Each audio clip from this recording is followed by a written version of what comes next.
Anushka Naskar, portal international স্কুলের ছাত্রী, class 4 সেকশনে। আজকে আমি গণেশ চতুর্থী ও মকর সংক্রান্তি পূজা বিষয়ে জিজ্ঞাসা করব।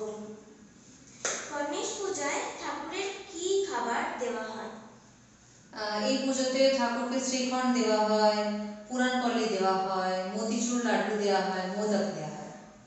ওকে, কে এই পূজা প্রথম প্রচলন করেছিলেন?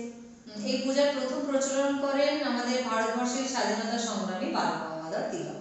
কতদিন ধরে এই পূজা হয় এবং কোন মাসে হয়? এই পুজোটা সাধারণত ভাদ্র মাসে হয়, আর এই পুজো 10 দিন ধরে পালন করা হয়। গণেশ ঠাকুরকে কোন খাবারটি প্রিয়? যতগুলি খাবারের নাম বললাম প্রথমে, সমস্ত খাবারের মধ্যে মোদক সবচেয়ে প্রিয়।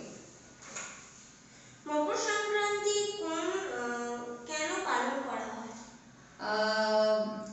আমাদের ভারতবর্ষের বিভিন্ন জায়গায় এটাকে কৃষি উৎসব হিসেবে পালন করা হয় বিশেষত।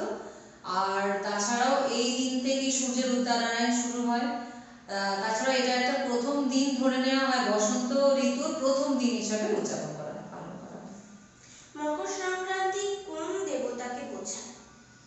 এটা সূর্য দেবতাকে বোঝায়। মকর সংক্রান্তি কোন মাসে হয়? মকর সংক্রান্তি পৌষ সংক্রান্তিতে হয়, মানে পৌষ মাসের শেষ দিনে পালন করা হয়। মকর সংক্রান্তিতে কি হয়?